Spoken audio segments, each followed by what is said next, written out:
কলকাতায় বিক্ষোভে সামিল হলেন আলিয়া বিশ্ববিদ্যালয়ের পড়ুয়ারা। মঙ্গলবার শহরের বিলাসবহুল হোটেল ওয়েস্টিনের বাইরে জড়ো হয়ে তারা বিক্ষোভ দেখান। অভিযোগ, নির্বাচন কমিশনার জ্ঞানেশ কুমারের বিরুদ্ধে বিভিন্ন ইস্যুতে ক্ষোভ প্রকাশ করতে এই কর্মসূচি নেওয়া হয়। বিক্ষোভকারী পড়ুয়ারা স্লোগান তোলেন এবং জ্ঞানেশ কুমারের বিরুদ্ধে প্রতিবাদ জানান। পরিস্থিতি সামাল দিতে ঘটনাস্থলে মোতায়েন ছিল পুলিশ বাহিনী। যদিও বিক্ষোভ ঘিরে বড় কোনো অপ্রীতিকর ঘটনার খবর পাওয়া যায়নি। পড়ুয়াদের দাবি, তাদের অভিযোগ ও দাবি দেওয়া গুরুত্ব দিয়ে দেখতে হবে। পুরো ঘটনায় এলাকায় কিছু সময়ের জন্য উত্তেজনা তৈরি হলেও পরিস্থিতি নিয়ন্ত্রণে আসে। সেই মিছিলে পুলিশের অত্যাচার প্রথম ব্যারিকেড থেকে আমরা এখানে এসেছি, এখানে ব্যারিকেড দিয়েও তারা আটকে রেখেছে। আমরা পুলিশের সঙ্গে পূর্ণভাবে আলোচনা করে ব্যারিকেড সরাতে বলেছিলাম, তারপরে সরাইনি। আমরা ব্যারিকেড ভাঙার চেষ্টা করেছি, কিন্তু পুলিশ আমাদেরকে অন্যায়ভাবে মেরেছে।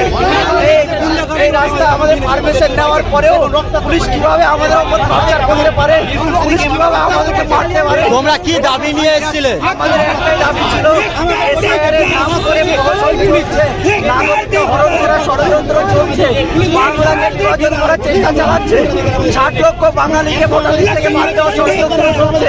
তার জন্য আমরা 60 লক্ষ বাঙালিকে ভোটার লিস্টের তত্ত্বাবধানে নিয়ে এসে নির্বাচন করার জন্য বলা হয়েছে, কিন্তু তারা 60 লক্ষ বাঙালি, 1 কোটি বাঙালিকে তারা ভোটার করে দেওয়ার চেষ্টা চালাচ্ছে। এই বিচারিতা বন্ধ করার জন্য শুধুমাত্র বিজেপি সরকার নির্বাচন কমিশনের মাধ্যমে